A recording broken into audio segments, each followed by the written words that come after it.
أنشدت بسم الله ثم الحمد له فالله أهل الحمد إن الحمد له يا ربي أنت كلما رزقتني رأيت خيرا سابغا لا حد له بك الرجا وحبكم ربي سرى في القلب ثم زانه فجمله أنت الذي سترت ما يعيبني وجدت لي. Can be divided into two broad categories. The first of them are the extinct Arabs, Al-Arab al-Ba'ida. And these are the earliest civilizations known in the land of Arabia. And the Quran mentions some of them, such as Thamud and Ad. These civilizations flourished 5,000 to 6,000 years ago. Some of them were destroyed by Allah subhanahu wa ta'ala, such as Ad and Thamud, and others were forced to evacuate or wiped out by war. They're simply in the textbooks of history. The second group of Arabs are called the remaining Arabs, Al-Arab al-Baqiyah. And these Arabs are divided into two categories. The first of these are the Al-Arab al-Aribah, the Arabs who were pure Arabs. And the second, Al-Arab al-Musta'ribah, the Arabs who became Arab, the Arabs who learned the Arabic language. There are two figures that are the founders of each of these.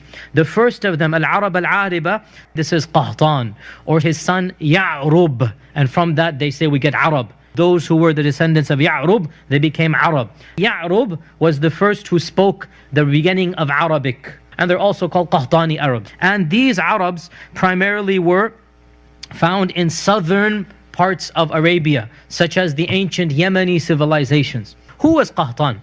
Qahtan was one of the descendants of Sam. Sam is the son of Nuh. And from Sam we get the English term Semite. There's a hadith in Tirmidhi, our Prophet ﷺ said, Sam is the father of the Arabs, and Yafith is the father of the Romans, and Ham is the father of the Africans. Even the Bible has the exact same thing. Qahtan is one of the Semites.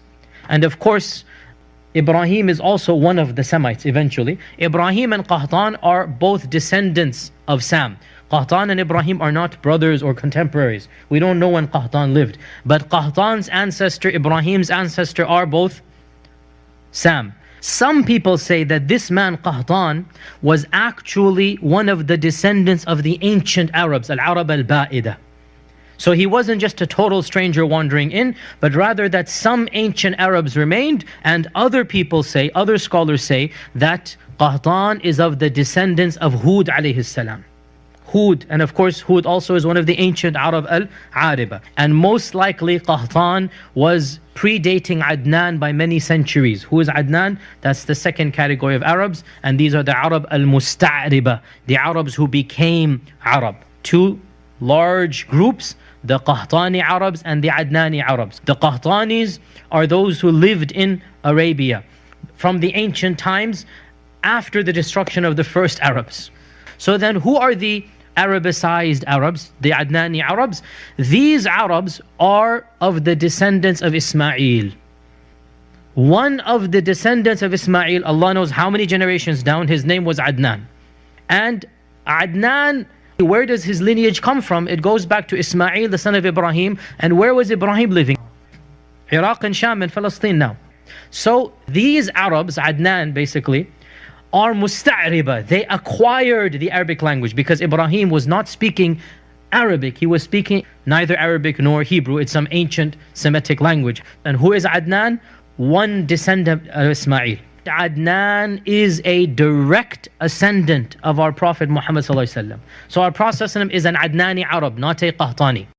Our Prophet ﷺ is the 20th grandchild of Adnan. When did Adnan live?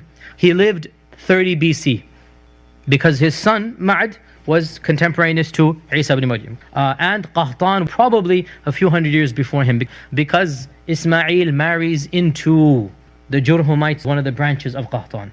With this background, the lineage of our Prophet ﷺ is divided into three categories.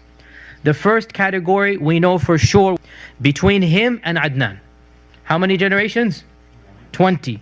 The second category, from Adnan to Ismail. We cannot have any information from the Jewish and Christian sources about this period. Why?